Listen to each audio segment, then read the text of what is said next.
Hace algunos años el Señor me desafió a salirme de ver la familia y ver el matrimonio desde el plano natural y empezar a incursionar, empezar a preguntarle al Señor que me mostrara sus diseños y a entender más la familia y el matrimonio desde la eternidad de Dios.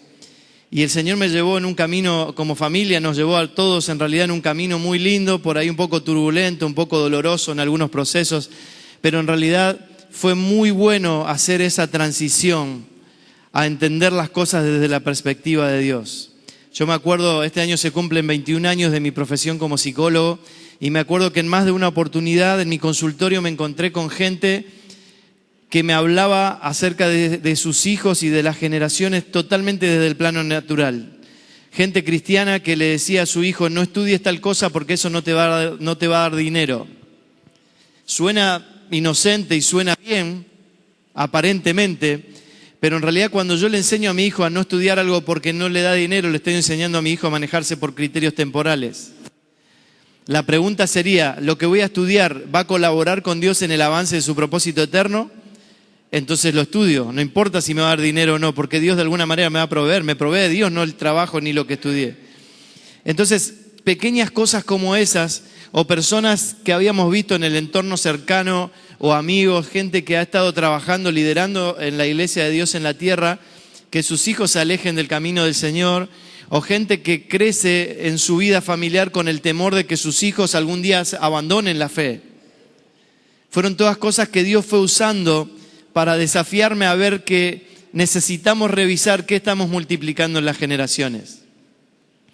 Y cuando usted empieza a ver la familia, y lo dije mucho durante la jornada hoy en estos días, y usted si lee alguno de los libros va a ver que los diseños de Dios son tan tremendos que nos alcanzan y nos involucran aunque usted no viva su fe.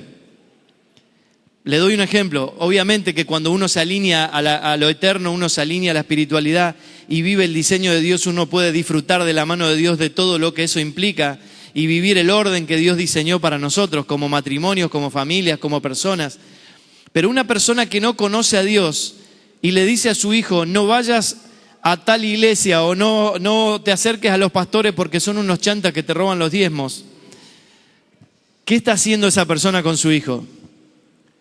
Está multiplicando algo en sus generaciones, está multiplicando una persona que va a vivir sin Dios, está multiplicando una persona que va a vivir sin fe, porque es imposible que usted se pase la vida sin multiplicar algo en las generaciones.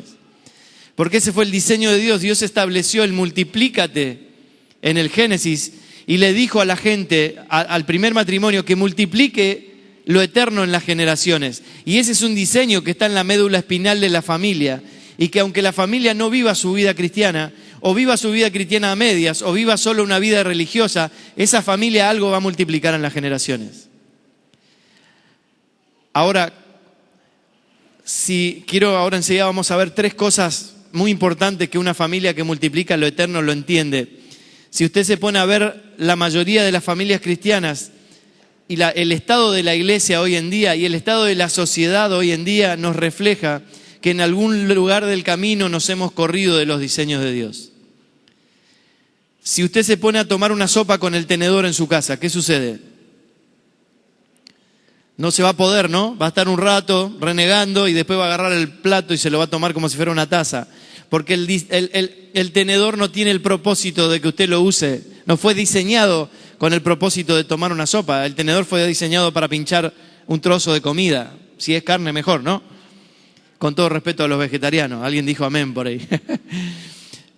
Entonces, ¿qué pasó? En el camino nos corrimos del diseño, en el camino nos corrimos de entender de qué se trata. Y hoy, el estado de nuestras familias, el estado de la iglesia, el estado de la sociedad nos indica que nosotros no entendemos algunas de las cosas que Dios espera que entendamos.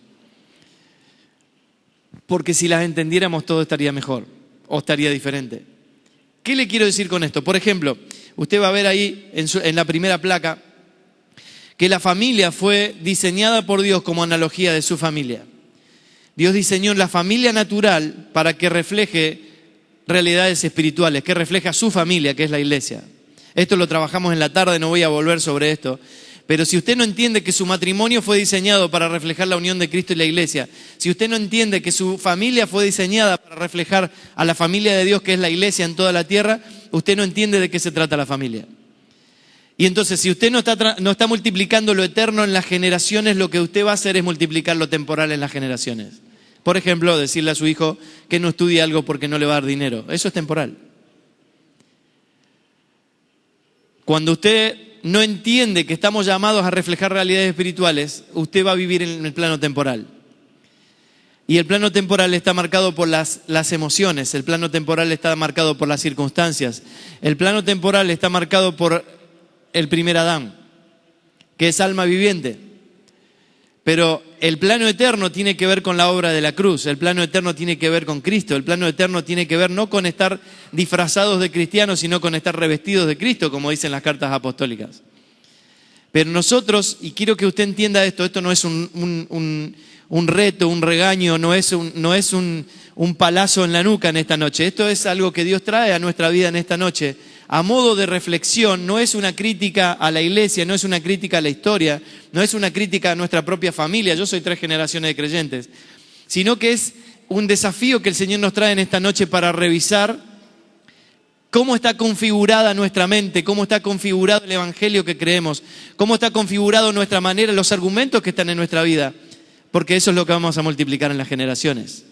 Entonces, mire, por ejemplo, usted tiene 3 cosas fundamentales que tiene que entender como familia. En primer lugar, ¿qué es propósito eterno? Si usted le pregunta a 8 de cada 10 cristianos en el mundo hoy, no le saben definir qué es el propósito eterno. Y todas las escrituras hablan del propósito eterno, toda la historia empezó con el propósito eterno. Y si es propósito eterno, significa que siempre estuvo. Que estuvo antes que nosotros, que está hoy y va a estar después de nosotros. Usted y yo no podemos ignorar qué es el propósito eterno. Porque si lo ignoramos vamos a estar dedicados a propósitos temporales. Otra cosa que entiende una familia que multiplica lo eterno es en qué pacto han nacido.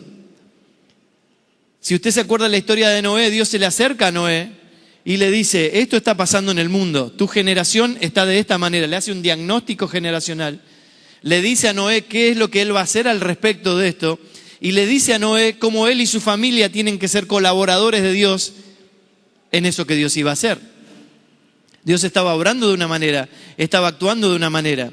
Y Dios le dice algo muy interesante, dice, toda la humanidad es tendiente al mal. ¿Usted puede reconocer eso en la humanidad? Hay una tendencia interna, hay una naturaleza interna que todo el tiempo es propensa al mal. Entonces Dios le dice, voy a erradicarlos de la faz de la tierra, tenés que hacer un barco. Y ahí entra la fe, que es algo que tenemos que configurar, no es el tema de esta noche. Pero si usted se acuerda bien, usted piensa que la fe es creer que usted lo que le pida a Dios, Dios se lo va a hacer, ¿o no? Vení aquí adelante, vamos a orar por vos y vos creés que Dios te va a sanar. Y vos venimos corriendo y decimos, Dios me va a sanar. Lea Hebreos 11, la fe es justamente al revés. La fe es obedecerle a Dios lo que Dios me pide porque le creo. No estoy inventando nada, lea Hebreos 11. La fe no es creer que Dios va a hacer algo para mí. La fe es obedecer lo que Dios me pide que haga. Por la fe Abraham sacrificó a su hijo. Por la fe Noé construyó el barco. Por la fe muchos pasaron dolores. Por la fe muchos ni siquiera recibieron lo que pidieron. Eso dice Hebreos 11. Ahora fíjese cómo se nos ha configurado en nuestra mente un concepto erróneo, justamente al revés de lo que dicen las Escrituras. Entonces vuelvo a Noé. ¿Qué es lo que Dios le pide? Dios le pide a Noé que construya un barco y le dice, tenés que hacer un barco gigante. Cuando él le dice esto, Noé tenía los hijos chiquititos y cuando Noé termina de construir el barco, sus hijos ya se habían casado y tenían hijos. ¿Cuánto tiempo pasó? Cerca de 70, 80 años. Y Noé se dedica a construir un barco gigante talando árboles en la cima de un cerro, porque Dios le había dicho que iba a llover tanto que la tierra se iba a inundar, el barco iba a flotar. Eso es fe. Creer la locura que Dios te está diciendo, viéndolo desde el plano temporal, pero tener mentalidad eterna y entender que si Dios me dijo, lo voy a hacer. Por eso si usted le dice a tu hijo, no estudie esto porque no te va a dar plata, usted no entendió de qué se trata. Y yo no digo que seamos unos irresponsables, que no estemos teniendo cuidado de que a nuestros hijos les vaya bien. Por supuesto que nosotros queremos que nos vaya bien, queremos que nuestros hijos sean prósperos, queremos que no nos falte nada en el plano natural. Pero nuestra mentalidad nunca tiene que ser temporal, nuestra mentalidad tiene que ser eterna. Si Noé se hubiera manejado desde lo temporal, no hubiera construido el arca. Y no se hubiera preservado en el arca, que es figura de Cristo. Todos los que están en él son preservados, son salvos. Noé y toda su familia fueron salvos porque Noé tuvo la locura de no manejarse por lo temporal. De hecho, la gente se burlaba de él. Y él decidió tener fe, creer que lo que Dios le había dicho iba a suceder y que él tenía que hacer lo que Dios le pidió. Eso es fe. Entonces, una familia que multiplica lo eterno es una familia que entiende en qué pacto ha nacido. Usted no puede no saber en qué pacto nació. Usted está en el pacto mosaico, usted está en el pacto de Dios con David, usted está en el pacto de Dios con Noé, con Abraham. En algún sentido todo eso sí es verdad, pero en realidad hoy, por obra de la cruz, estamos en el nuevo pacto. Y usted no puede no saber qué es el nuevo pacto, porque si usted no sabe qué es el nuevo pacto, va a transmitir eso en las generaciones. Todo esto, por supuesto, es muy profundo, está todo escrito en un libro entero, pero quiero darle en esta noche algunos pantallazos para dejarle el desafío de que usted se vaya a su casa y se salga de esa comodidad de vivir en la vida temporal y que la vida venga como venga. No, usted tiene que tomar las riendas y tiene que ser intencional en qué es lo que va a multiplicar en las generaciones. Y una tercera cosa que Dios espera que una familia que multiplica lo eterno entienda es entender qué es el Evangelio. El Evangelio no es venir a 2 horas de reunión. El Evangelio no son dogmas, no son doctrinas, no son costumbres, no son rituales. ¿Qué es el Evangelio? Necesitamos entenderlo. Y esto es lo que vamos a ir trabajando un ratito en esta noche. Dice Génesis 1:26, hagamos al ser humano a nuestra imagen, perdón, no le cambié la placa, hagamos al ser humano a nuestra imagen y semejanza. Hablamos un poco de eso esta mañana. Si usted quiere resumir el propósito eterno de Dios, usted lo tiene aquí en Génesis 1:26. Usted tiene que acordarse, aquí el ser humano todavía no existe sobre la faz de la tierra. El ser humano no había sido creado y Dios ya está pensando en un plan. O sea que el ser humano no tuvo nada que ver con esto, es algo que a Dios se le ocurrió. Y en la eternidad, antes que el ser humano existiera, Dios dice, voy a hacer al hombre a mi imagen y semejanza. Dijimos esta mañana que eso significa hacer la foto de Dios. Como la licencia de conducir que yo le paso al inspector de tránsito y él mira mi imagen, mira la persona, mira mi imagen, mira mi persona y reconoce e identifica que la persona concuerda con la imagen. Eso es ser imagen y semejanza. Yo no soy Dios, soy su imagen. La foto no soy yo, es mi imagen. La persona, ¿por qué el inspector me tiene que mirar y mirar la imagen? Porque tiene que concordar. Porque la imagen no es la persona. Yo no soy Dios, pero soy su imagen. El objetivo de Dios, el plan de Dios fue siempre darse a conocer. Ese es el propósito eterno. En la eternidad, Dios deja claro que nos creó para su propósito. Por eso el salmista después dice, Dios cumplirá su propósito en mí. El salmista pudo ver esto. Y pudo entender que Dios nos creó, Dios creó al ser humano, Dios creó el primer matrimonio para su propósito. Por eso cuando yo reduzco el matrimonio a cuestiones temporales como casarme para ser feliz, y después descubro que soy un infeliz, porque el matrimonio no fue diseñado para eso, casarme para que el otro me complete, porque yo soy media naranja y me caso con medio limón y termina siendo algo ácido. No es el plan, nunca fue el plan. Porque se trata de su propósito y Dios diseñó algo perfecto y completo. Yo no estoy incompleto, menos ahora por la obra de la cruz. Estoy completo en Cristo, no necesito que nadie me venga a completar. Sí necesito a alguien que sea mi complemento, mi ayuda, mi compañera de propósito, con la cual llevamos adelante el avance de la verdad en las generaciones. Pero si yo ignoro el propósito eterno, si ignoro que Dios nos creó para hacer su expresión en primer lugar en la casa, lo que va a suceder es que no voy a estar transmitiendo, no voy a estar multiplicando lo eterno en las generaciones. Entonces es fundamental que usted y yo nos dediquemos a entender qué es propósito eterno. El propósito eterno de Dios es darse a conocer. Y si usted lee Romanos 1, acuérdese que dice que nadie tiene excusa porque a través de la creación Dios se dio a conocer. Y no pueden decir que no conocen o no saben que Dios existe. Entonces, lo que necesitamos es entender que fuimos diseñados para hacer su expresión. Entonces la pregunta es, ¿qué expresamos? Si somos sinceros en nuestra casa, ¿qué estamos expresando? ¿El carácter europeo que recibimos por herencia o estamos expresando el carácter de Cristo? ¿Qué estamos expresando? ¿Qué le expresamos a nuestra esposa? ¿Qué le expresamos como esposos a nuestros hijos? ¿Qué expresamos como familia a los vecinos? ¿Qué expresamos como familia de esta ciudad? ¿Qué expresamos? Porque fuimos llamados a expresar su imagen y semejanza.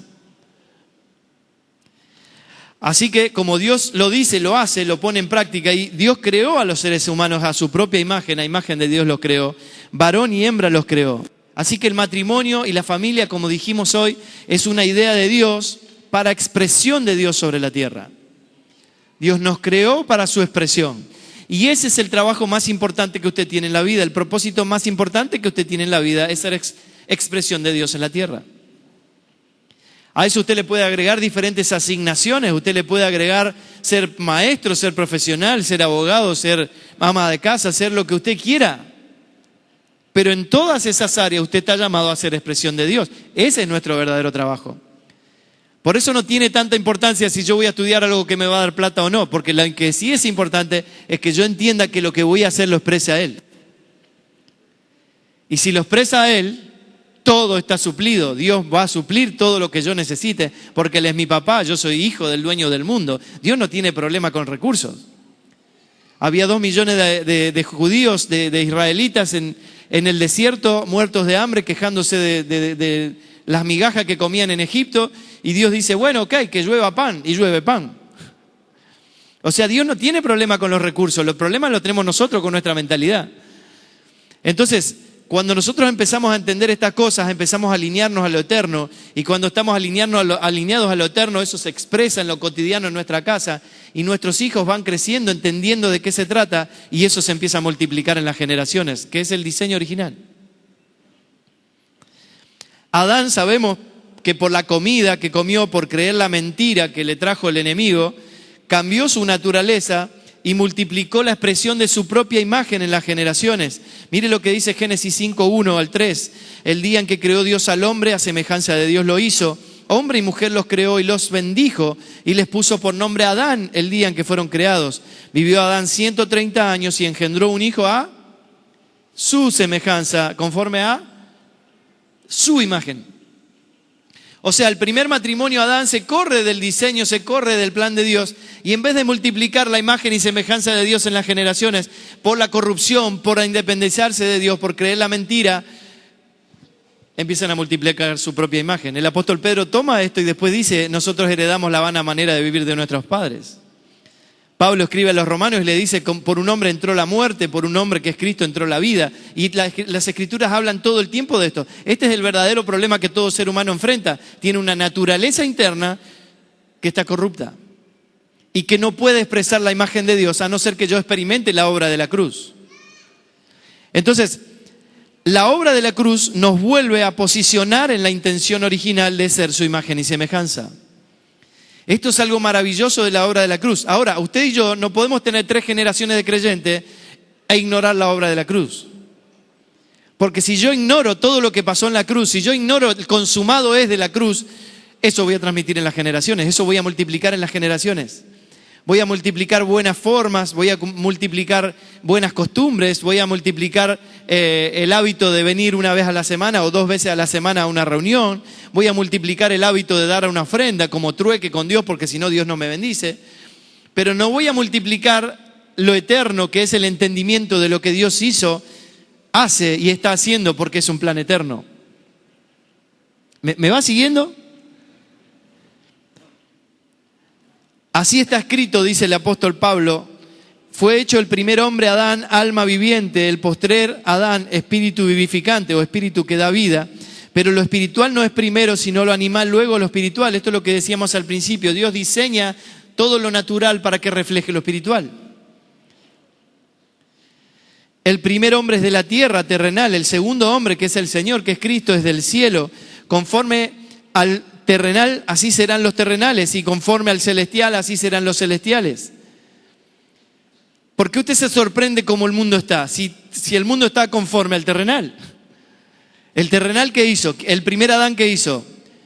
Se corrompió, se alejó de Dios, se independizó, desobedeció y empezó a multiplicar su propia imagen. ¿Qué hicieron los 2 primeros hijos de Adán? Uno mató al otro. Entró la muerte por un hombre. ¿Por qué me sorprende cómo el mundo está? No me sorprende, porque de la única manera que el mundo pueda cambiar es que experimente la obra de la cruz. De la única manera que mis hijos no se van a ir a ningún lado es que experimenten la obra de la cruz. Si yo tengo temor de que mis hijos abandonen al Señor es porque ellos nunca experimentaron la obra de la cruz. Si a ellos les es revelado quién es Dios, quién es Cristo, la obra de la cruz, el operar del Espíritu Santo dentro de nosotros, formando la naturaleza de Cristo en nosotros, ellos no se van a ir a ningún lado. No hay lugar a donde irse. ¿A dónde se van a ir? ¿Qué es lo que el mundo, qué es lo que lo externo nos puede ofrecer cuando internamente yo entiendo todo lo que ya tengo? Internamente tengo a Cristo, que es el que sostiene el universo. Internamente tengo a Cristo, que es por quién y para quién fueron creadas todas las cosas. O sea, en lo externo no hay nada más grande que lo que ya tengo interno, porque lo que ya tengo interno, que es Cristo, sostiene todo lo externo. ¿Me va siguiendo esta matemática básica? Ahora, esto no se entiende en el alma, no se entiende por las emociones, no es una teoría que usted pueda anotar y entender. Esto es algo que el Espíritu Santo nos tiene que revelar como familia. Ya fue revelado en Cristo, el Espíritu Santo tiene que iluminar nuestro entendimiento. Tenemos que estar humildes y decir, no sé, Señor, mostrame. Y como familia Dios empieza a iluminar nuestro entendimiento y a mostrarnos la obra de la cruz. Y usted empieza a experimentar un poder tan poderoso internamente que no existe nada externo que le pueda convencer. No existe nada externo que lo pueda atrapar, que lo pueda, ¿cómo sería la palabra? Conquistar, enamorar. Porque no hay nada más grande que Cristo. Si yo estoy enamorado de algo externo y temporal es porque nunca entendí la obra de la cruz. Por eso Pablo dice, todo lo tengo por basura. Comparado, lea Filipenses 3, cuando Pablo compara lo que él ahora vio en ese camino a Damasco, y lo que él tenía era buenísimo, era fariseo de fariseo, tenía un currículum tremendo, era un líder tremendo, celoso de Dios, persiguiendo a la iglesia, pensando que estaba haciendo la obra de Dios. Tenía cartas que le habían dado de autorización, iba legalmente. Todo eso, todo el renombre, el reconocimiento, la autoridad legal, todo lo que parecía bueno, él lo considera basura por ganar a Cristo. Porque él ahora vio que no hay comparación entre todo lo que puede ser muy bueno. No tiene comparación. Cuando lo comparo, es incomparable. Ahora, de la única manera que yo lo pueda comparar es que lo vea. Si no lo veo, entonces la oración, ¿cuál es? Quiero ver. Señor, mostranos. Esa tiene que ser nuestra principal oración como familia.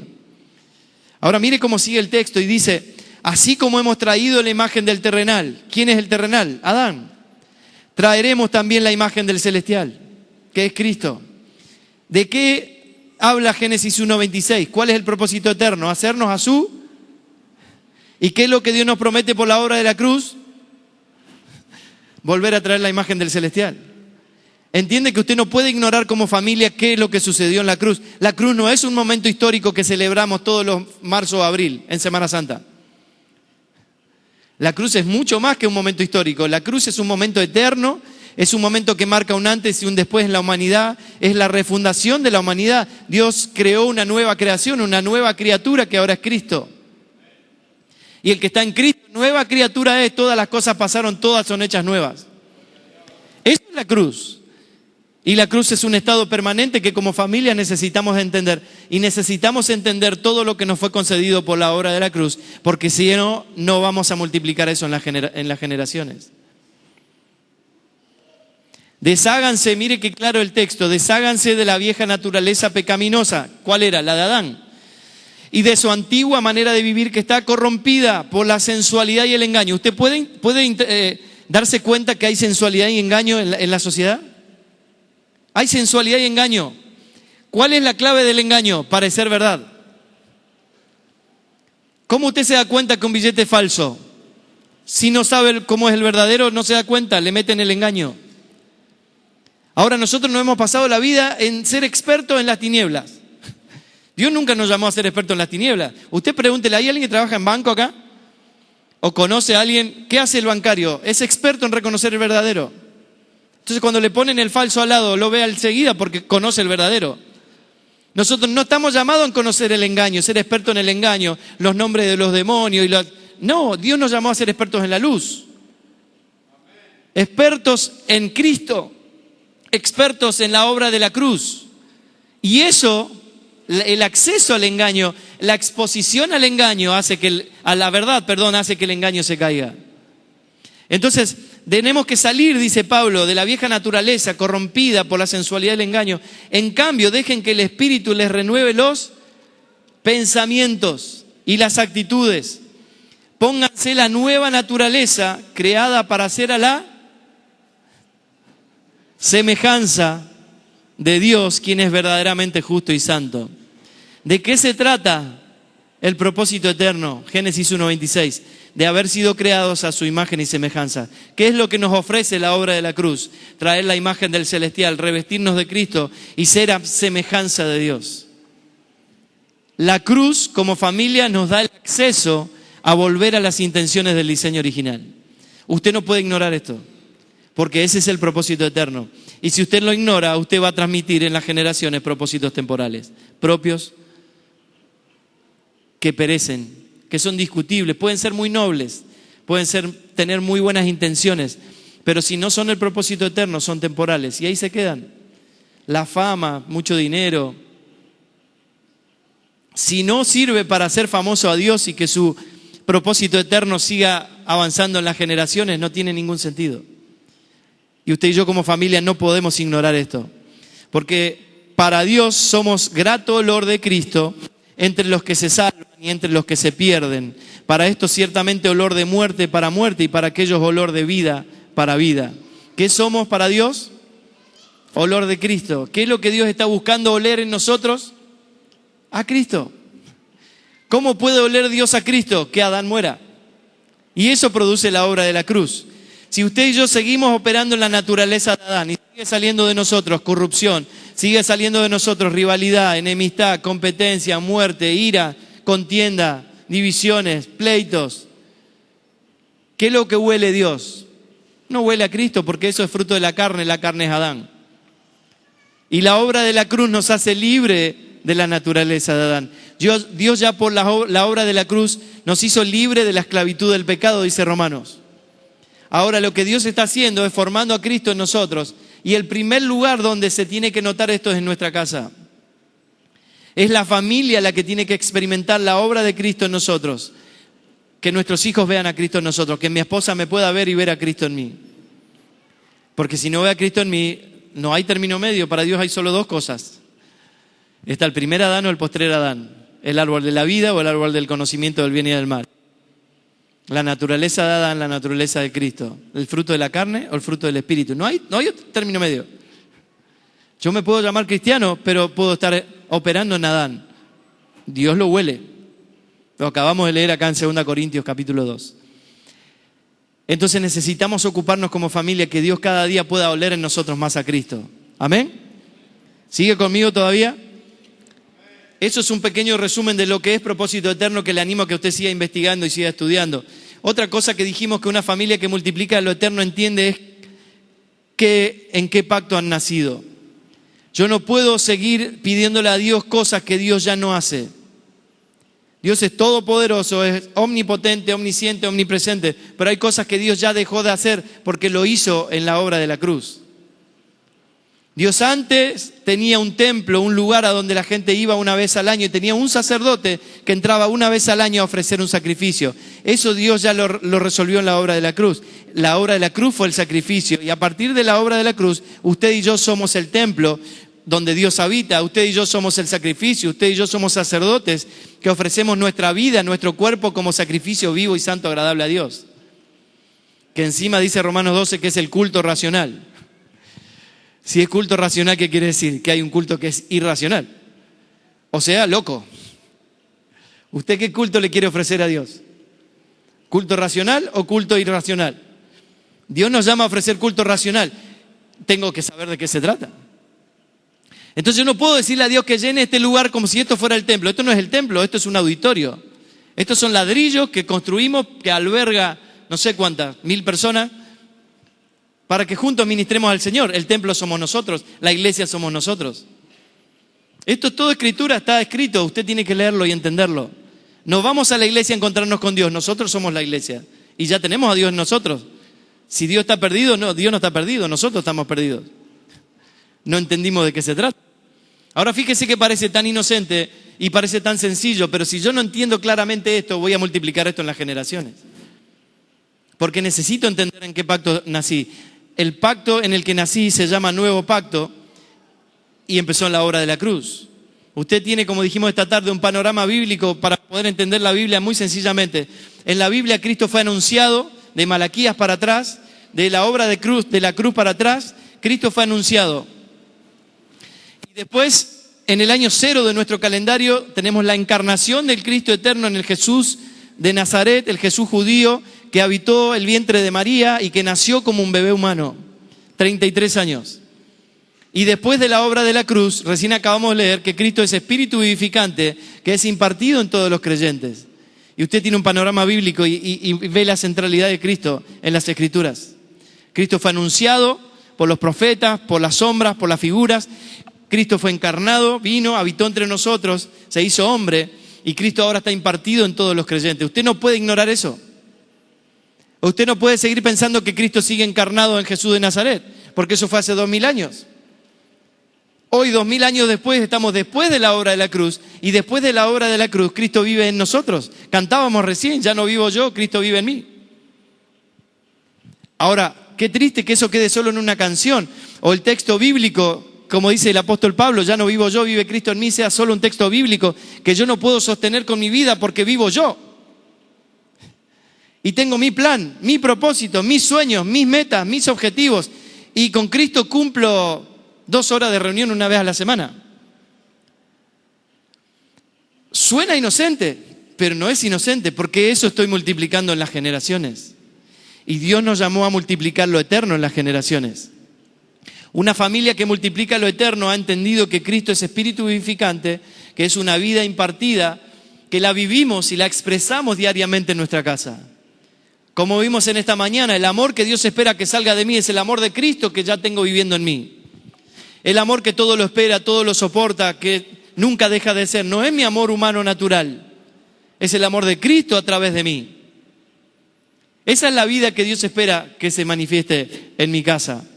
De la cruz en adelante estamos en el nuevo pacto, donde Cristo es la sustancia de todo lo anunciado. ¿Por qué el apóstol Pablo dice, en Cristo todas las promesas son sí y amén? No es algo futuro. Él lo que está diciendo que en Cristo se cumplieron todas las promesas anunciadas.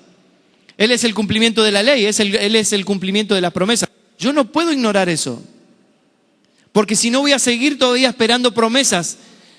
Y resulta que cuando leo Corintios, el apóstol Pablo dice que el Espíritu Santo nos fue dado para que entendamos todo lo que nos ha sido concedido. Entonces el Evangelio se trata de lo que ya me fue concedido, no lo que va a venir. Es un cambio totalmente radical. Yo no espero lo que va a venir. Entiendo lo que ya me fue dado por la obra de la cruz. Eso es nuevo pacto. Nuevo pacto no es un movimiento. Hace poco me dijo alguien, vos sos de la onda del nuevo pacto. No, vos también sos del nuevo pacto si se estableció en la cruz. Leer Hebreos 8 dice que Cristo estableció el nuevo pacto y el antiguo pacto está obsoleto, está desapareciendo. Caducó. Yo no puedo no entender que todos los que estamos en Cristo, hace 2000 años que estamos en el nuevo pacto. Porque si no entiendo eso, sigo pensando que Dios sigue actuando como en el antiguo pacto. Entonces le pido a Dios que llene un lugar. Y Dios no llena el lugar, Dios llena personas. Antes llenaba un lugar, pero ahora llena personas porque las personas pasaron a ser el templo. ¿Ves la diferencia? Yo no puedo pedirle a Dios que abra el cielo cuando la Escritura me dice que el cielo ya está abierto hace 2000 años por la obra de la cruz. No puedo seguir creyendo que estoy en guerra con el diablo cuando la guerra terminó hace 2000 años, cuando Cristo lo despojó y mire lo que dice la Escritura. Dice que los expuso públicamente. Expuso sus triunfos, los avergonzó públicamente. Y si usted y yo como familia cristiana seguimos pensando que todavía estamos en una guerra con el diablo a ver quién gana, no entendimos nada. No hay guerra. La guerra se terminó hace 2000 años. Usted y yo estamos del lado de la victoria, la guerra ya está ganada. Lo que estamos haciendo es notificarle al mundo y al enemigo su derrota. Ahora, si usted y yo ignoramos eso, seguimos peleando con el diablo. Como si fuera un león. Y el diablo es como un león. No es un león. Apocalipsis deja muy claro quién es el león. El león es Cristo, el león de la tribu de Judá. ¿Y cuál es la manera que este gatito puede devorar? Que yo ignore, que yo no esté en luz. Por eso qué bueno que cantábamos hoy de estar expuestos a su luz. Porque cuando estamos puestos a su luz, la luz va en aumento. La luz es Cristo. Él es el sol de justicia que va en aumento como el sol. Hasta que el día es perfecto. Y estamos en un tiempo expuestos a su luz, donde Dios está despertando hambre en nosotros. Esto no es algo nuevo que yo le traigo. Yo sé, tengo todo el testimonio en mi espíritu y toda la seguridad que Dios le estuvo hablando de esto a usted, su vida, todo esto, este último tiempo. Dios está despertando su vida, está despertando un hambre en su interior por algo más. Dios está despertando en su interior una sed por el agua de vida, un hambre por el pan de vida que es Cristo. 2 horas de reunión no le alcanzan, porque usted tiene hambre de la vida, porque Cristo vino a darnos vida y vida en abundancia. Cuando nuestros hijos crecen en un ambiente donde la vida se desarrolla, nuestros hijos no se van a ir nunca a ningún lado. Por eso Dios desde el origen planteó el tema como una cuestión de nutrición. ¿Qué árbol había que comer y qué árbol no? Después le da el maná, nutrición. Después Jesús viene y dice, yo soy el verdadero maná que bajó del cielo, el que de mí come no va a tener nunca hambre. Es nutrición, lo que yo como se transforma en vida. Si nuestros hijos en casa comen a Cristo, el pan verdadero, el pan de vida, ¿a dónde van a ir a comer si nadie le puede dar nada mejor? De la única manera que pueden ir a buscar a comer a otra cosa es cuando no le damos a comer en casa. ¿Por qué un hijo roba un alfajor en el kiosco de la esquina? ¿Por qué no le diste comida en tu casa? ¿Tiene hambre? ¿Por qué un hijo puede irse de la fe, puede irse del Señor corriendo tras el engaño y la seducción del mundo? Porque no experimentó el pan en su casa, que es el pan de vida, que es Cristo. Y ese es nuestro llamado como familia. Conocer en qué pacto estamos, conocer que Cristo en el nuevo pacto es la sustancia de todo lo anunciado. Yo no estoy esperando una promesa porque Cristo es el cumplimiento de la promesa y ya lo tengo en mí. No estoy esperando que Dios me bendiga porque Dios ya me bendijo en Cristo con toda bendición espiritual en los lugares celestiales. No estoy esperando ser amado porque Dios ya me amó en Cristo y nada me puede separar de ese amor. ¿Ves la diferencia entre esperar y ya tenerlo? Entonces cuando yo entiendo el nuevo pacto, entiendo que en la obra de la cruz ya se me dieron todas las cosas y yo estoy completo en Él. Ahora tengo que ir a buscar entender de qué se trata y transmitirle eso a nuestros hijos.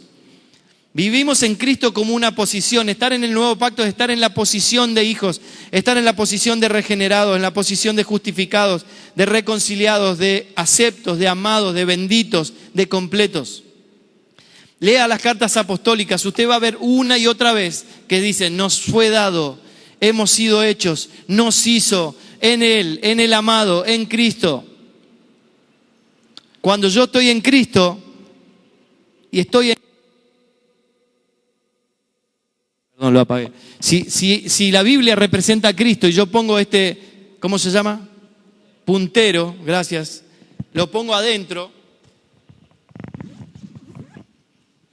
Literal, Cristo abrió el camino, estaba cerrado, ahora se abrió, se rompió el velo.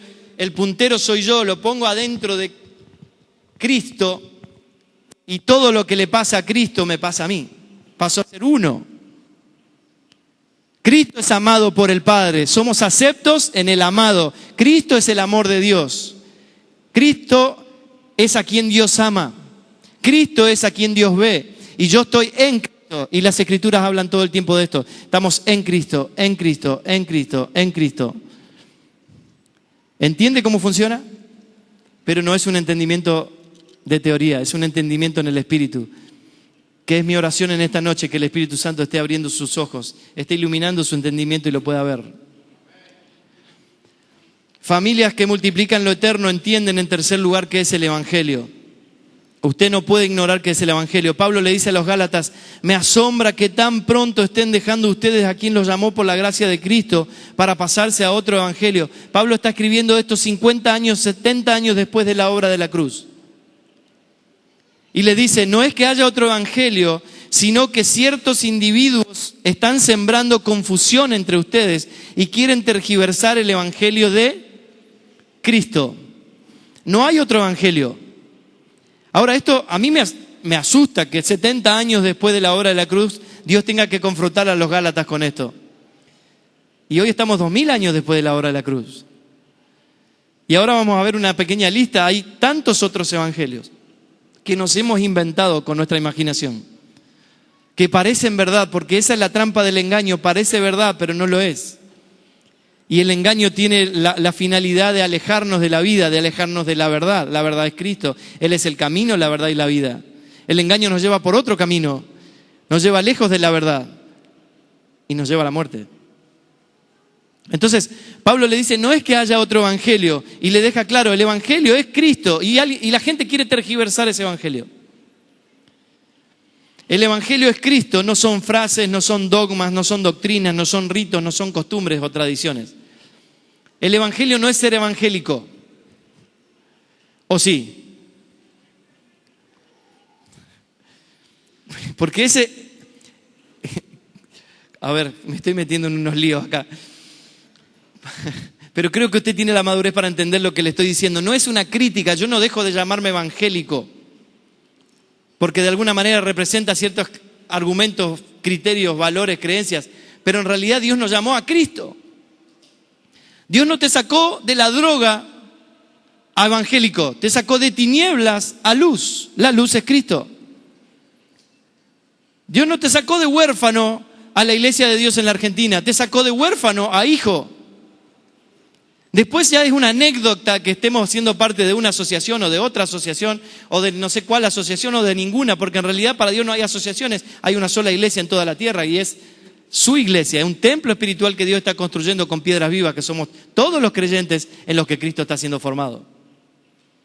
Entonces necesitamos entender que si nos quedamos peleando en lo temporal por ciertas dogmas o ciertos ritos, vestimentas, el reino no consiste en comida o bebida, sino en justicia, paz y gozo en el Espíritu. El reino no es externo, es interno. El antiguo pacto era externo, una ley escrita en piedra que había que cumplir por imposición. El nuevo pacto es una ley escrita en nuestro corazón que la cumplimos por proposición, no por imposición. Fluye de nuestro interior como río de agua viva, fluye de nuestro interior como una naturaleza que se expresa, que es la naturaleza de Cristo en nosotros. Yo no sé si usted lo ve, pero para mí Dios es un genio. Que Dios se le haya ocurrido esta locura de poner su propia naturaleza en nosotros. Y eso significa ser hijo, tener la realeza de Dios en nosotros. Dios se puso dentro nuestro y ahora soy hijo legítimo. Soy adoptado, pero me hacen un ADN y la sangre da hijo. Explícamelo como quiera, no lo puede explicar, solo se entiende en el Espíritu. Soy hijo, y cantábamos recién, ¿cómo voy a tener temor si soy hijo? ¿Cómo nuestros hijos van a tener temor si crecen en el ámbito de comer al hijo? ¿Cómo voy a tener temor de mis hijos se pierdan si estamos comiendo al que venció al temor, que es el Hijo, que es Cristo, y ya vive en nosotros, y nosotros estamos en Él? Y nuestra vida está escondida con Cristo en Dios. ¿Quién se puede meter ahí a sacarte algo? Aunque sí creemos que lo pueden hacer. No me quiero adelantar, ahora vamos a llegar a eso. ¿Me acompaña un ratito más? ¿Cuánto voy? No sé cuánto, ¿a qué hora empecé? Mi esposa me controla, me dice 50. Para eso está la ayuda idónea. El Evangelio es Cristo, es el Espíritu Santo formando el carácter y la vida de Cristo en nosotros. Esto es mucho más amplio y quizá mañana a la mañana tengamos la oportunidad de profundizar un poco esto, porque es tan urgente y necesario que como familia entendamos, porque a sus hijos no les sirve que usted le transmita en las generaciones la fidelidad a una asociación. Con todo respeto a la asociación y a todas las asociaciones. Si nacen con el deseo de que el Evangelio avance, bienvenidos sean. Si nacen con el deseo de esclavizar gente para sumar gente para nosotros, no es de Dios. A mi hijo no le sirve que yo le haga experto en una asociación, le sirve que yo le enseñe a Cristo y que sea leal, que tenga puesta la camiseta de Cristo, no la camiseta de una casa, la camiseta de una asociación. Porque eso es lealtad humana. Aunque también lo incluye. Nosotros somos pastores, somos parte de una red ministerial, somos más de 1.800 iglesias en todo el mundo que caminamos juntos y trabajamos por el avance de la verdad en todas las naciones, pero nuestra camiseta es Cristo, no una asociación, y nuestros hijos necesitan entender eso. Vístanse con la nueva naturaleza y se renovarán a medida que aprendan a conocer a su Creador y se parezcan más a... A mí me da gracia cómo está tan claro y nunca lo vi. ¿Cómo nunca pude ver que Colosenses 3:10 es lo mismo que Génesis 1:26? Nunca lo vi. 3 generaciones de creyentes y nunca lo vi. ¿Está mal lo que hizo mi abuelo? ¿Está mal lo que hizo mi papá y mi mamá? No, no tuvieron una luz más exacta como Dios nos está permitiendo tenerla hoy. Esto no es ninguna gracia mía, esto es algo que a Dios se le ocurrió. Gracias por su luz. Pero yo quiero trabajar para que esta luz vaya en aumento y poder transmitírsela a mis hijos. Y que mis hijos no tengan duda de qué se trata el Evangelio. El Evangelio no se trata de disfrazarse de cristiano. El Evangelio se trata de vestirse de la naturaleza de Cristo. Y parecernos a Dios, porque el plan eterno, el propósito eterno, es ser imagen y semejanza de Dios. En esta vida no importa si uno es judío, gentil, esclavo, libre, circuncidado o inculto. Cristo es lo único que importa y Él vive en todos nosotros. Qué maravilloso evangelio. ¿A dónde nos vamos a ir? ¿A dónde se van a ir nuestros hijos si entienden realmente de qué se trata? ¿Cuál es el eje de la cuestión? No se van a ir a ningún lado. Mire, solo una listita rápida de otros evangelios que hemos transmitido en las generaciones. El evangelio de los milagros o sanidades. Y hacemos lemas y hacemos campañas. Y ojo, no estoy diciendo que esté mal. Pero si yo no entiendo la sustancia de lo que es el evangelio, que como vimos es Cristo, voy a hacer de este evangelio un lema y un objetivo. Y va a estar centrado. ¿Sabe qué tiene en común esta lista de evangelios que le voy a mencionar? Que son antropocéntricos, centrados en el hombre y su necesidad. Y el evangelio es cristocéntrico, está centrado en Cristo y en el propósito eterno de Dios, no en el hombre. El hombre tiene el privilegio de ser colaborador de Dios en ese propósito eterno y de disfrutar los beneficios que trae estar colaborando con Dios en ese propósito eterno, aunque Dios no me sane. ¿Cuánta gente experimentó milagros y sanidades caminando con Jesús durante 3 años? Cientos. ¿Cuánta gente hubo a los pies de la cruz cuando Cristo estaba en el pico de su éxito ministerial, la cruz? Porque para Dios el éxito es la cruz, le cuento. ¿Cuánta gente había? Ninguno. ¿Cuánta gente caminó por el desierto experimentando milagros todos los días? Lluvia de pan, lluvia de carne, fuego a la noche, nube de día para no quemarse. 40 años literalmente sin que se gasten los zapatos. ¿Cuánta gente fue transformada? ¿Se murieron todos en el desierto? El apóstol Pablo es más agresivo todavía que esto, más crudo. 1 Corintios 10 dice, y Dios no se agradó de la mayoría de ellos. ¿No hay milagros y sanidad en el evangelio? Por supuesto que lo hay, pero ese no es el evangelio. En todo caso es una señal que me indica el evangelio. Si yo ya experimenté el milagro, ¿qué necesito? Si yo vengo por la ruta viajando hacia acá y veo un cartel que me dice doblar a la derecha y ya doblé, ¿qué hago? ¿Vuelvo una y otra vez a ver el cartel? ¿O ya experimenté la señal, que es el milagro de saber dónde doblar y sigo? La señal que me indica a dónde ir. La señal que me indica a Cristo. ¿Cuál es el mayor milagro que usted y yo experimentamos? Estábamos en Adán, estábamos muertos, no teníamos acceso a Dios, éramos huérfanos, no estábamos justificados, no teníamos nada. Y Dios nos hizo libres por la obra de la cruz. Ese es el milagro. Después de yapa, si te sanás o no, si se te tira la pata o no, buenísimo, gloria a Dios, lo vamos a celebrar. Pero no voy a hacer de mi vida el centro un milagro, porque yo ya vivo, soy un milagro caminando. Cristo vive en mí. Ese es el milagro. Pasé de la nada misma a ser hijo de Dios. Ese es el milagro. Otro evangelio, el de la salvación del cielo o el infierno. Y lo disfrazamos de la gran comisión. La gran comisión, acabamos de verlo, es que todos vean a Cristo en nosotros. No es salir a decirle a la gente, si no te convertiste va al infierno. Porque fuimos llamados a dar la buena noticia. La buena noticia es, ya estás reconciliado con Dios en Cristo. Estás en Adán, estás en corrupción, estás muerto, pero por la obra de la cruz tenés acceso a la libertad y a elegir vivir reconciliado con Dios. Esa es la buena noticia. No es predicarle a la gente que se salve porque se muera y predicar salvación como algo después que me muero.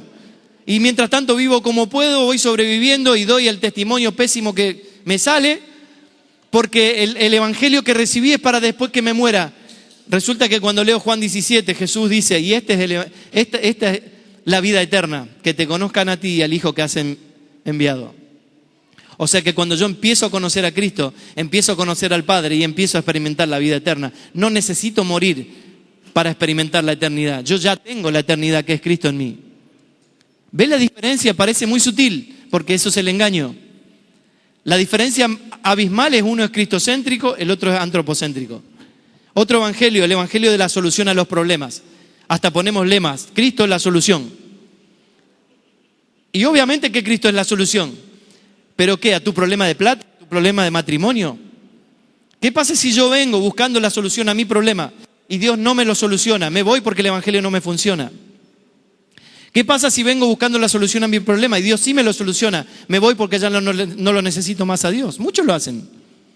Ahora, Dios sí, Cristo sí es la solución a los problemas, pero el problema interno verdadero que tienen todos los seres humanos, que es su naturaleza esclavizante y pecaminosa en Adán. Ahora, mire qué sutil, y usted tiene esto instalado en su casa y sus hijos no pueden ignorar esto. El evangelio de los principios bíblicos. Y no está mal armar un partido político y querer meter valores en la sociedad, pero hay mucha gente que vive con principios bíblicos y su vida no está transformada y se muere y se va a ir al infierno. No se trata de aplicar principios bíblicos, se trata de que la sustancia, la esencia de los principios, que es Cristo, viva en mí. Él es el verbo, Él es la palabra encarnada. El verbo se hizo carne. La Biblia está escrita, pero la palabra es una vida. No entiendo qué significa. Bueno, que el Señor te lo revele. Porque esa es la verdad. La Biblia está escrita, la Biblia es papel, esto es una impresión. La puedo rayar, romper, escupir, tirar, no pasa nada, es mentira. Porque esta no es la palabra de Dios. Esto contiene a la palabra de Dios, que es Cristo.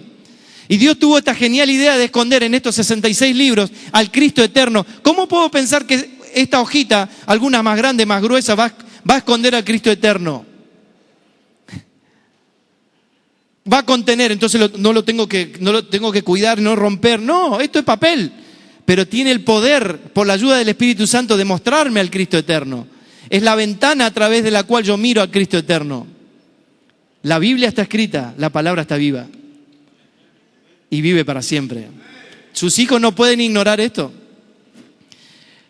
El evangelio de los expertos en las tinieblas, y expertos en las iniquidades, y expertos en los demonios, y en la guerra espiritual, y andan a los espadazos por todos lados, y le clavan la espada en el lago del inframundo. Y le preguntás, ¿cuál es la obra de la cruz? ¿Qué fue consumado en la cruz? No tiene ni idea. ¿Qué es propósito eterno? Ni idea. ¿Qué es nuevo pacto? Y te clava por un lado una espada a un demonio y por el otro lado le pide a Dios que le abra el cielo, que ya Dios lo abrió hace 2000 años. O sea, es tragicómico. Dios no nos llamó a ser expertos en tinieblas. La tiniebla se va cuando prende la luz. Toca la tecla, se prende la luz, las tinieblas se fueron. Solo hay tiniebla cuando hay falta de luz. Y la luz es Cristo. Y si la luz va en aumento, las tinieblas no tienen ningún espacio, se van. Y un evangelio más que es muy común, el evangelio de la prosperidad. ¿Qué quiere decir? ¿Que Dios no te prospera? Y este quizás es uno de los evangelios más engañosos que más daño ha hecho. Porque disfrazado de muchos textos bíblicos, le hacemos decir a Dios cosas que Dios nos dice. Entonces yo me siento envidioso de un hermano que tiene algo mejor que yo y parece que Dios le bendijo más que a mí, le prosperó más que a mí. Si a mí me va mal, seguro algo hice mal. Es mentira. El evangelio sí prospera porque yo era nadie, era un esclavo y ahora soy hijo de Dios. Pasé a ser la realeza de Dios. Esa es la prosperidad del evangelio. Antes era esclavo, ahora soy hijo. Antes era tiniebla, ahora soy luz. Esa es la prosperidad. Pero puedo estar en Pakistán y me cortan la cabeza si digo que soy cristiano. No tiene nada que ver la prosperidad temporal. Puede que Dios me prospere en el plano temporal. ¿Cómo puede que no? Tema muy complejo para seguir estudiando. Por eso le estoy dando pantallazos, pincelazos de lo que usted va a seguir estudiando después. El evangelio entonces es la semilla de Cristo en el espíritu. No mejora la naturaleza adámica, sino que busca su muerte. A usted no le sirve principios de autoayuda porque usted no puede domesticar a Adán. O sí lo puede hacer, va a domesticar a Adán, pero un día ese Adán salta con todos los chanchullos. Y usted dice, ¿y este era creyente? Sí, pero era todo Adán. Y nos deja todo mal parado. Por eso la gente al principio veía a los cristianos y les reconocía parecidos a Cristo y los llamó cristianos por primera vez. Los cristianos hoy que vivimos en Adán, la gente nos ve y no quiere saber nada con Cristo. Ese nunca fue el plan de Dios. Porque el evangelio lo que ofrece es una nueva naturaleza, que la naturaleza de Cristo se vaya formando en nuestro interior y que nos parezcamos cada vez más a Él y que la gente al vernos vea el propósito eterno, ser su imagen y semejanza. Y eso, el primer lugar donde se tiene que ver es en nuestra casa con nuestros hijos. La iglesia en este contexto, entonces no la entiendo como 4 paredes, sino que la entiendo como la medida de Cristo formada en nosotros. ¿Cómo crece la iglesia? ¿Porque agrego más bancos en un auditorio? La iglesia crece cuanto más Cristo crece en las personas. No tiene nada que ver si acá hay 5 o hay 1000. No tiene nada que ver si hay 10.000, 15.000 o 100.000. Tiene que ver, yo puedo tener 100.000 sentados, todos niños que no tienen ni idea de qué se trata. O puedo tener 5 que entienden la vida de Cristo y Cristo crece en ellos y son cada día más parecidos a la estatura del varón perfecto y esos 5 te trastornan una ciudad. Y tenés 100.000 que no. Porque vas a ver los negocios que hicieron y son tan chantas como el no cristiano. Vas a ver las deudas que tienen y no pagaron sus deudas. Porque son niños. Buscando qué puedo recibir yo como beneficio. El niño que busca, dame, haceme. Dame el chupetín, haceme entreteneme. Somos la iglesia, la cabeza y el cuerpo uno. Cristo y la iglesia son uno. Somos la iglesia, no vamos a la iglesia. Revise esto con sus hijos. No diga más, vamos el domingo a la iglesia. Vamos a pasar al altar. Vengan hermanos, pasen al altar a recibir la bendición de Dios. Y resulta que yo estudio el altar y el altar es del antiguo pacto. Ya no está más el altar ahora soy yo. En el antiguo pacto el altar era para sacrificar. Yo no iba a recibir nada en el altar, el animal iba a morir. ¿De dónde sacamos que es un altar? Esto es un espacio entre la silla y la plataforma, no es un altar. Se puede transformar en un altar si yo vengo, me tiro al piso de rodillas y le entrego toda mi vida al Señor. Ahí sí es un altar. Pero yo no vine a recibir nada, que nadie me toque ni me ore, yo vine a darle al Señor. Eso es un altar. Pero Romanos 12 me dice que nosotros somos el sacrificio vivo, santo y agradable a Dios. ¿Ve cómo hay pequeñas sutilezas que necesitamos revisar? Porque si no vamos a multiplicar eso en las generaciones. Acompáñeme unos minutos más. Algunos mitos que tenemos en la vida cristiana. Mitos son creencias que parecen verdad pero que no lo son. Una creencia tiene el poder de gobernar mi vida. Ese es el peligro. Si yo creo en algo, eso me gobierna. Y así como le estoy dando algunos ejemplos, mire estos otros. Pedir que se abran los cielos. Como recién dijimos, yo no puedo pedirle a Dios que me abran los cielos que ya están abiertos. Yo no puedo tener una congregación que se llama Cielos Abiertos y adentro estar cantando que se abra el cielo. Y pasa, porque no entendimos que Jesús le dijo a sus discípulos, de aquí en adelante verán el cielo abierto. Se lo dijo a sus discípulos, Jesús en persona. Y la obra de la cruz rompió el velo, partió el velo, no hay más, tenemos libre acceso, no hay más impedimento. El cielo está abierto. Las prioridades, todos con mucha buena intención enseñamos sobre las prioridades, poner a Dios en primer lugar. Si Dios está ocupando el primer lugar, quiere decir que hay otros lugares que Dios también puede ocupar.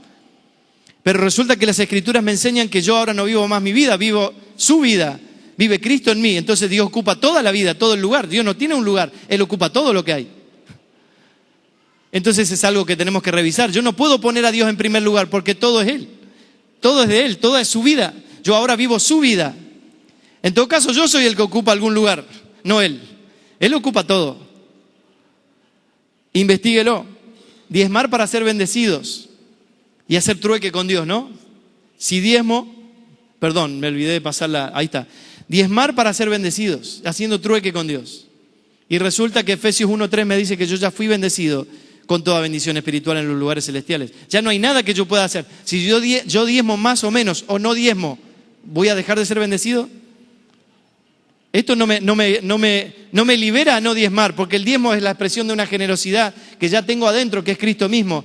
El diezmo, la ofrenda, todo lo que pueda dar, es parte de mi participación en el avance del Evangelio. Eso es la ofrenda. Eso es adoración. Adoración no es cantar una canción lenta. Adoración es un sacrificio. Abraham dijo, subiremos y adoraremos y volveremos. Y lo único instrumento que había era un cuchillo y un altar donde sacrificar algo. No, había una guitarra. Pero ¿cómo lo tenemos tan metido naturalmente que seguimos multiplicando las generaciones? Un evangelio inexacto que modela en la gente una idea de Dios equivocada. Otro mito, guardar lugares, días o ritos, como si fueran santos.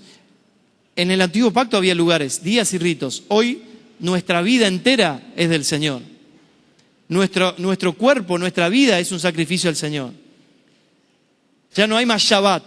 Eso es del antiguo pacto. Hoy nos juntamos el domingo. Pero en la cruz todo eso se congregó en Cristo. Usted vive en Cristo y lea Hebreos. Para Dios el día de reposo, el reposo de Dios es Cristo. Y yo ya vimos, estoy en Cristo, o sea, yo ya estoy en el día. Todos los días son santos, todos los días estoy sirviendo al Señor, todos los días son un culto al Señor. ¿Qué le estoy diciendo? No venga el domingo a la reunión, no, siga viniendo, pero da lo mismo si fuera un sábado a la noche, si fuera un viernes a la noche, un jueves, un miércoles. El día es lo de menos, porque Dios no habita días, Él es el día. Nos vuela los pelos esto. Investigue, por favor. Le animo, investigue, pide al Espíritu Santo, mostrame. Está en las Escrituras. Pelear para que el diablo me devuelva lo que me robó. ¿Cuánto hemos escuchado esto? Resulta que mi vida está escondida con Cristo en Dios, pero no sé, de alguna manera el diablo se disfraza de algo, se mete en Dios, se mete en Cristo, me saca lo que es mío y después yo tengo que salir corriendo a pedirle que me lo devuelva. Es tragicómico. ¿De dónde sacamos la idea que el diablo me puede robar algo que ya tengo por la obra de la cruz en Dios? Y es eterno, no es corruptible, no es temporal, no es material, no me lo puede sacar. El diablo no le puede sacar nada. Solo puede tomar lo que usted le da si usted se aleja de la cruz, si se aleja de la vida en Cristo. Pero el diablo no tiene nada suyo, deje de pelear con el diablo. No es el tema, me sigo porque si no nos vamos. A mayor oposición, mayor bendición. Qué lindo que suena esto, ¿no? Entonces, ay Señor, entonces si esto me está pasando es porque no sabés lo que va a venir. Y resulta que no hay mayor bendición porque la mayor bendición yo ya la recibí en Cristo. Yo ya fui bendecido en Cristo, según Efesios 1:3. Les animo que estudien la bendición desde el nuevo pacto. Usted ya fue bendito. No hay mayor bendición que la que ya tiene. Sí puede haber una mayor manifestación de lo que ya tiene. Dios tiene un propósito con tu vida, hablamos ya de esto, ¿no? Él cumplirá su propósito, no es mi propósito. Dios no tiene un propósito con nuestra vida, Dios tiene un solo propósito, que es el propósito eterno, y nos permite a nosotros, con asignaciones, colaborar en ese propósito. Yo tengo trabajos, tengo sueños, tengo metas, tengo objetivos, cosas que me gusta hacer, pero Dios quiere que todo eso se alinee a su propósito y que a través de todo eso yo sea una expresión de Dios en la tierra. Es su propósito y no el mío. Servir para llevar adelante la obra de Dios. Entonces los jóvenes creen que porque están tocando 2 horas en una reunión, están sirviendo al Señor. Sí, es parte, pero en el antiguo pacto se servía en un lugar. Hoy en el nuevo pacto yo soy el servicio. Yo soy sacerdocio real, que sirvo a Dios las 24 horas de todos los días en todo lugar donde ando. Por eso Pablo le dice, cuando escribe la carta, le dice, todo lo que hagan, sea de palabra o de hecho, háganlo como para el Señor. Porque todo lo que hacemos ahora es un servicio a Dios. ¿Cuál es el servicio? Ser su imagen y semejanza. ¿Cuál es nuestro trabajo? Ser su imagen y semejanza. ¿Cuál es nuestro propósito? Ser su imagen y semejanza. La obra de Dios, ¿cuál es? Ser su imagen y semejanza en la tierra. Expresarlo a Él en la tierra. ¿Que colaboro en una reunión? Sí. ¿Colaboro en una predicación? Sí. Pero eso no es llevar adelante la obra de Dios. Porque la obra de Dios se está llevando adelante por hijos de Dios que tienen a Cristo viviendo en su interior, formándose, y en todo lugar donde se mueven son expresión de Dios en la tierra. Esa es la obra de Dios. Pedir a Dios que nos acompañe. Acompañanos ahora que terminamos la reunión. Estoy perdido, Dios vive en mí. ¿Cómo no me va a acompañar? Muchos viajantes amigos, dejan el asiento de al lado libre, no ponen la agenda porque va Jesús sentado ahí. Algunos hasta le ponen el cinturón de seguridad. Otra vez, yo lo he escuchado, tragicómico, porque no entendemos, todavía seguimos pensando como el antiguo pacto, en cuestiones externas, cuando ya lo tenemos interno. Si usted ignora esto, usted va a seguir transmitiendo esto en sus generaciones. Creer que los pastores o líderes son más ungidos. Los que desarrollan la obra del ministerio son los pastores, los que tienen un saquito, un micrófono. Y resulta que todos somos ministros competentes del nuevo pacto. Todos somos ministros, todos somos sacerdocio real, todos estamos llamados a servir al Señor las 24 horas de todos los días. No hay élite, no hay jerarquía, sí hay madurez, mayor o menor. Hay gente que tiene más luz o menos luz en cuanto al entendimiento del misterio de Cristo, pero no hay jerarquía. En jerarquía somos todos iguales, somos todos hijos de Dios. Todos tenemos el mismo Espíritu Santo. No hay jerarquía, no hay teléfono rojo. Miguel habla con Dios directo y yo tengo que pedirle que Él interceda por mí. No. Eso era en el antiguo pacto. En el nuevo pacto Cristo está en mí. ¿Tengo acceso a Dios directo? Dar gloria a Dios significa una reunión, cantos o aplausos. La gloria de Dios es Cristo. Y la única manera en que yo le puedo dar gloria a Dios es que Cristo sea formado en mí. Porque recién leímos, Dios huele el olor a Cristo. ¿Sabe qué es darle gloria a Dios? Es que Dios lo mire a usted, mire su matrimonio, mire su casa y ve a Cristo siendo formado y creciendo. Y Dios se llena de gloria. Por eso dice que la gloria de Dios cubrirá toda la tierra. Lleno de hijos que portan al Hijo eterno, que crece en ellos. Y esa gloria de Dios que es su Hijo, expresada en todo lugar. Sé que es muy profundo todo lo que estoy diciendo. Y por favor no lo tome esto como algo sencillo. Es muy profundo, pero quiero dejarle en esta noche como desafío para que usted lo investigue y siga viéndolo. Familias que multiplican lo eterno desarrollan emocionalmente a sus hijos. Y con esto vamos a terminar en esta noche. Usted está llamado a mucho más que solamente a desarrollar las emociones de sus hijos en cuanto a su identidad, en cuanto a su personalidad. Usted está llamado a desarrollar a sus hijos con emociones gobernadas por la vida en el Espíritu. Mire lo que dice el apóstol Pedro, dice, obteniendo el fin de vuestra fe, que es la salvación de vuestras almas. Cuando la Biblia habla de alma, habla de mente, voluntad y emociones, no de espíritu. Por eso Romanos dice que el Espíritu le dice a mi espíritu que soy hijo de Dios. Nosotros somos espíritu, alma y cuerpo. Ese es el orden que Dios estableció. Pedro está diciendo que el fin de la fe es la salvación de nuestras almas. Los profetas que profetizaron de la gracia destinada a vosotros inquirieron diligentemente, indagaron acerca de esta salvación, escudriñando qué persona y en qué tiempo indicaba el Espíritu de Cristo que estaba en ellos. Mire lo que ellos buscaban, entender este misterio que nosotros podemos entender hoy. Y a nosotros nos ha sido revelado. Dice, el Espíritu de Cristo les anunciaba de antemano los sufrimientos de Cristo y las glorias que vendrían tras ellos. Se les reveló que no para sí mismos, sino para nosotros. Administraban las cosas que ahora nos son anunciadas por los que nos predican el Evangelio por el Espíritu Santo enviado del cielo. Cosas en las cuales anhelan mirar los ángeles. Mire la dimensión que tiene la vida en la que usted y yo estamos metidos en Cristo. Los profetas lo querían vivir, Moisés lo quería vivir, David lo quería vivir, ninguno lo pudo vivir y usted y yo lo vivimos. Y usted considera a Moisés más grande que usted. A Josué, David, Jonatán, todos ellos darían toda su fortuna de millones de dólares en oro para vivir lo que usted y yo vivimos. Y usted y yo lo ignoramos. El fin de la fe es la salvación de nuestras almas. Lo que Dios está esperando es que nuestra alma sea salvada todos los días. En su espíritu usted ya tiene consumada la obra de la cruz. Acabo de decir Romanos 8, el espíritu le dice a mi espíritu que soy hijo de Dios. Eso ya está hecho en el consumado es. Pero mi alma, mi mente, mi voluntad y emociones llena de argumentos temporales necesita ser salvada todos los días.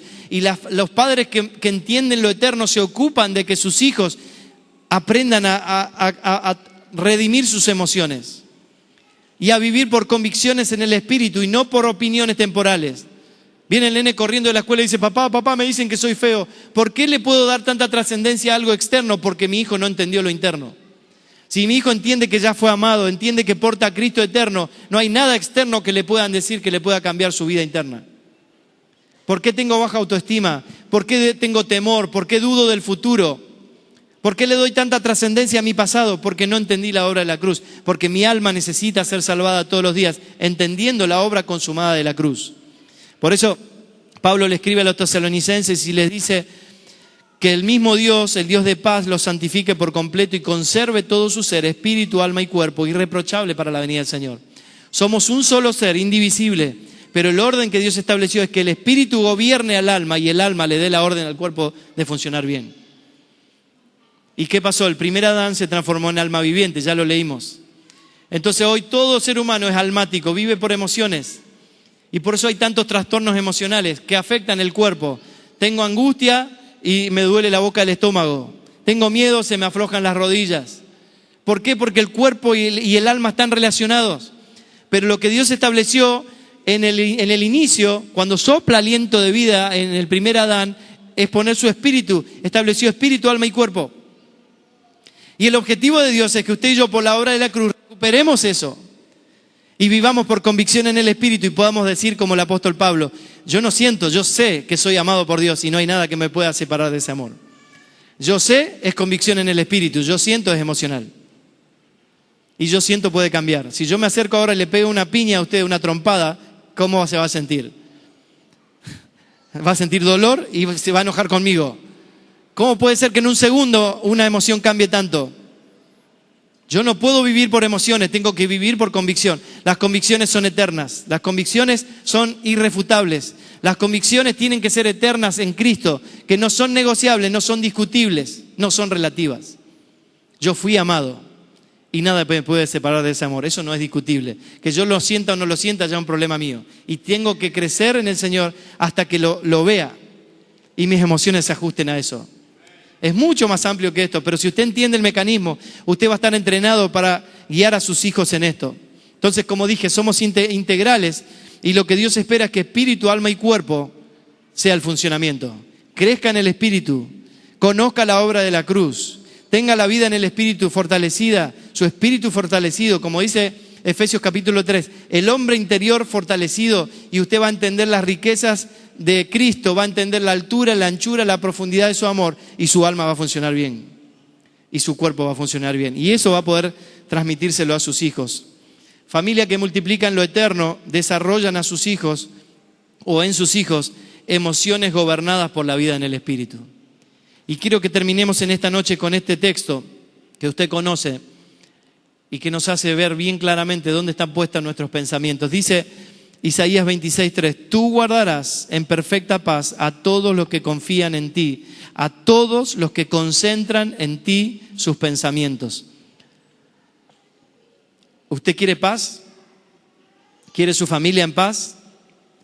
Tú guardarás en completa paz a aquel cuyo pensamiento en ti persevera. La pregunta en esta noche es, ¿dónde están perseverando tus pensamientos? ¿Dónde están puestos tus pensamientos? ¿En lo eterno o en lo temporal? ¿En una religión o en el entendimiento de la obra de la cruz? Porque tenemos garantía de que si nuestros pensamientos están puestos en Dios, en la obra de la cruz, y este es un buen termómetro para que usted mida en lo cotidiano si tiene o no tiene paz. Si usted no tiene paz, revise sus pensamientos. Porque la paz no tiene nada que ver con las circunstancias. En el medio de la tormenta Jesús dormía tranquilamente. Porque no tiene nada que ver con circunstancias externas, tiene que ver con una convicción interna. El mundo se puede estar cayendo a pedazos alrededor mío, pero yo tengo paz porque sé qué es lo que Dios dijo al respecto. Y creo lo que Dios dijo. Entonces, tú guardarás en completa paz aquel cuyo pensamiento en ti persevera. Quiero animarle en este tiempo y en esta noche a que usted pueda guiar a sus hijos. Para eso tiene que hacerlo usted primero como esposo, como esposa. Guiar a sus hijos a tener paz. Y la única manera de tener paz es que nuestros pensamientos estén alineados a sus pensamientos.